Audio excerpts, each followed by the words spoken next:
हम भी तस्लीम की खू डालेंगे, बेनियाजी तेरी आदत ही सही। और वाटर एंड सैनिटेशन एजेंसी हो या तमाम ब्यूरोक्रेसी हो, इनकी बेनियाजी की आदत है, मगर हम ये कोशिश करते रहेंगे तहम मतवाद करके इसमें तस्लीम की खू डालने के। भाई कम अज कम मान तो लो कि आपके यहाँ कोई एम्बेजलमेंट हुई है, कोई मिसअप्रोप्रिएशन ऑफ फंड्स हुई है, कोई गबन हुआ है, कोई करप्शन हुई है। क्योंकि किसी भी बीमारी का इलाज के वास्ते उसका एडमिशन नोट या उसकी उसको डायग्नोज किया जाना बहुत जरूरी है। और water and sanitation agency Lahore में होता क्या है? होता यह है कि जो डायरेक्टर कंस्ट्रक्शन 2 है उनके अंडर हेड वो 2 करोड़ 80 लाख रुपए की पेमेंट्स करते हैं फॉर द एक्सकेवेशन और डिगिंग ऑफ अर्थ। वो as per drawing 15 feet depth में वो डिगिंग की जाती है और फिर वुडन प्लैंक्स वर्टिकल उसके साथ फिट किए जाते हैं और वो ये तमाम पेमेंट्स करते हैं।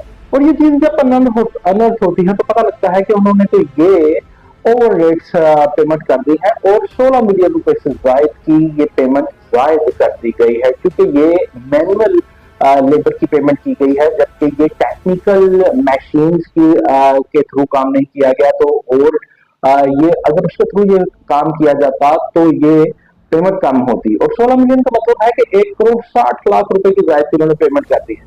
ये चीज जब सामने आती है, अनफोल्ड होती है, तो ये सारी चीजें जेर गर्दिश आती हैं, जेर बहस आती हैं। तो फील्ड फॉर्मेशन की जानब से ये कहा जाता है कि जनाब क्योंकि ये अच्छा जी for the main holder sewerage के वास्ते ये सारी डिगिंग की गई थी। और कहा जाता है कि जनाब ये अंदरूनी शहर के मामला थे, वहां पे ट्रैफिक का बड़ा इंतजाम होता है और फिर उसमें सीसीटीवी वो सीसीटीवी कैमरा सीसीटीवी वालों की केबल्स थी, उसमें जनाब हमारे पाइपलाइंस थी। Water and sanitation agency Lahore के उसमें जनाब एलडीए के मामला थे, उसमें सुई गैस के पाइप थे। तो इस वास्ते वहां पे ये बड़ा मुश्किल था, सो दैट्स वाई हमने वो मैनुअल लेबर इस्तेमाल की है। मगर कहा यह जाता है कि हमने ये टेक्निकल मशीन्स की के हिसाब से ही पेमेंट की है। अगर ये ऐसा है तो फिर जनाब जो ये जहां जिस हायर हायरार्की लेवल पे ये चीजें जेर बहस आई थी उसी टेबल पे ये फैसला किया जाता है। फिर आप ऐसा कर लीजिए कि इसकी रैशनलाइजेशन करवा लीजिए फाइनेंस डिपार्टमेंट पंजाब से, और आज तक उसकी रैशनलाइजेशन नहीं कराई जाती। और मैं आपको ये भी बता देता हूँ कि सिर्फ रैशनलाइजेशन करवाने का नहीं कहा गया था, बल्कि ये कहा गया था कि जनाब रैशनलाइजेशन करवाएं रेट्स की, यानी सेटिस्फैक्टरी कोई ये बात नहीं कर पाए थे उस टेबल पे हाई हायरार्की के कि ये उन्हें कन्विंस कर पाते। और साथ ही कहा गया था कि ये जो ओवर पेमेंट्स की गई है, over rates apply application of over rates की वजह से इनको जनाब इनको रिकवर किया जाए, इनको वापस किया जाए और नेशनल ट्रेजरी में डाला के वाटर एंड सैनिटेशन एजेंसी के खजाना में वापस डाला जाए। तो आज की डेट तक हमारी इतला के मुताबिक ना तो ये रैशनलाइजेशन करवाई जा सकी फाइनेंस डिपार्टमेंट पंजाब से रेट्स की, और ना ही कोई रिकवरी हुई है। और हमने डायरेक्टली कंस्ट्रक्शन 2 ऑफिस में बारहा राब्ता कायम करने की कोशिश की, मगर राब्ता कायम नहीं उसका। अगर वो इस बाबत कोई अपना मौकफ देना चाहे तो हमारा प्लेटफॉर्म हाजिर खिदमत है। मगर पता नहीं क्यों खास तौर पर वासा लाहौर में water and sanitation agency Lahore में अवामी फंड्स का पैसा, जो अवाम टैक्सेस का पैसा देती है, वो पानी की तरह बहाया जाता है।